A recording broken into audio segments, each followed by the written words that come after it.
মেসিকে পেনাল্টি নেওয়া শিখিয়েছিল নেইমার নিজে। বিশ্বাস হচ্ছে না? তাহলে শুনেন।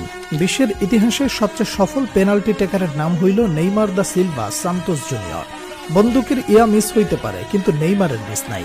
সেই নেইমারের কাছে একদিন মেসি বলেছিল, নেইমার তুমি আমাকে পেনাল্টি নেয়ার কৌশল শেখাও। নেইমার বলেছিল, তোমার নাম মেসি, তোমাকে কি শেখাবো, আমি পারলে তুমিও পারবে। কথাগুলো কোনো কাল্পনিক কনভারসেশন নয়, পিএসজিতে থাকাকালীন এমনটা ঘটেছে বলে নিশ্চিত করেছে ফুটবল দুনিয়ার সর্বজন বিশ্বস্ত স্পোর্টস জার্নালিস্ট ফাব্রিজিও রোমানো। বার্সেলোনায় থাকাকালীন আর্জেন্টিনা জাতীয় দলে কিংবা ক্লাবের টাই সিচুয়েশনে পেনাল্টি মিস করতেন আর্জেন্টাইন সুপারস্টার লিওনেল মেসি। কিন্তু পিএসজিতে যোগ দেওয়ার পর ক্রমে ক্রমে উন্নতি করতে থাকেন মেসি, যার প্রতিফল দেখতে পাওয়া যায় কাতার বিশ্বকাপে। আর্জেন্টিনার হয়ে একের পর এক পেনাল্টিতে শতভাগ গোলের দেখা পান মেসি। সেই সময়ের পেনাল্টি নেওয়ার স্টাইল অনেকটা নেইমারের মতো হওয়ায় অনেকেই প্রশ্ন তুলেছিলেন, তাহলে কি নেইমারের কাছ থেকেই টেকনিক শিখেছেন মেসি? কাতার বিশ্বকাপের 3 বছর পর মিলল সেই প্রশ্নের উত্তর। সাম্প্রতিক সময়ে ইন্টারভিউয়ে নেইমারের বিভিন্ন বিষয়ে উঠে আসায় মেসির পেনাল্টি টেকনিক শিখতে চাওয়ার কথাটি ব্যাপকভাবে ভাইরাল হয় নেট দুনিয়ায়। বলা বাহুল্য, সর্বকালের অন্যতম শ্রেষ্ঠ ফুটবলার মেসিকে শেখানোর কিছু নেই, তবুও বন্ধু নেইমারের কাছ থেকে পেনাল্টির ধরন ও ডাইভিং অ্যাটিটিউড রিড করে স্লো মুভমেন্টে গোলকিপারকে বোকা বানানোর কৌশল রপ্ত করেছেন লিওনেল মেসি।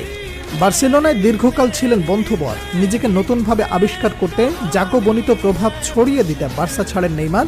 রেকর্ড ট্রান্সফারে যোগ দেন ফরাসি ক্লাব পিএসজিতে।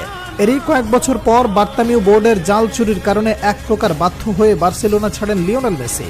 বন্ধু নেইমারের অ্যাপ্রোচে যোগ দেন পিএসজিতে। সেই সময় বার্সেলোনার মতো ফ্রান্সেও মেসি নেইমার জুটি আবার দেখতে পায় ফুটবল বিশ্ব। ভাতৃপ্রতিম লাতিন দুই তারকার বন্ধুত্ব যেমন ফুটে ওঠে মাঠের খেলায়, তেমনি মাঠের বাইরেও তাদের খুনসুটি, একে অপরের প্রতি সম্মান, ভালোবাসা যেন প্রমাণ করে ফুটবল শুধুমাত্র কোনো খেলা নয়। বর্তমান ফুটবলে পেনাল্টি গোলকে ছোট করে দেখাটাও ফ্যাশন হিসেবে দাঁড়ালেও খেলার এই অংশকে একটা আর্টে পরিণত করেছেন Brazilian Prince Neymar junior. Penalty নিতে আসা নেইমারের পায়ের জাদুতে মুগ্ধ হয়নি এমন ফুটবল ফ্যান খুঁজে পাওয়া দুষ্কর। ট্রান্সফার মার্কেটে পরিসংখ্যান অনুযায়ী গত বছর পর্যন্ত নেইমারের 439টি গোলের 47টি গোল এসেছে পেনাল্টি থেকে, যার মধ্যে ব্রাজিলিয়ান ফরওয়ার্ডের মোট গোলের 19.8% গোলই পেনাল্টি থেকে পাওয়া। তবে পেনাল্টিতে সফল হওয়া এই তারকা পেনাল্টিতে করেছেন একাধিক মিস। নেইমার পেনাল্টিতে সুযোগ মিসের সংখ্যা 18টি। এই মিসগুলো কাজে লাগাতে পারলে গোল সংখ্যা আরও বাড়তে পারত নেইমার জুনিয়রের। নেইমার থেকে বেশি পেনাল্টি শুট নিয়ে বেশি মিস করেছেন লিওনেল মেসি। আর্জেন্টাইন ক্যাপ্টেন তার 850 গোলের মধ্যে 111টি করেছেন পেনাল্টি থেকে। মেসি সফল পেনাল্টি টেকারের তালিকায় নেইমারের থেকে পিছিয়ে থাকলেও পেনাল্টি মিসের তালিকায় ক্রিস্টিয়ানো রোনালদোর সঙ্গে যৌথভাবে আছেন 1 নম্বরে। দর্শক, মেসি নেইমার নাকি রোনালদো, আপনার কার পেনাল্টি শুট সবচেয়ে বেশি ভালো লাগে?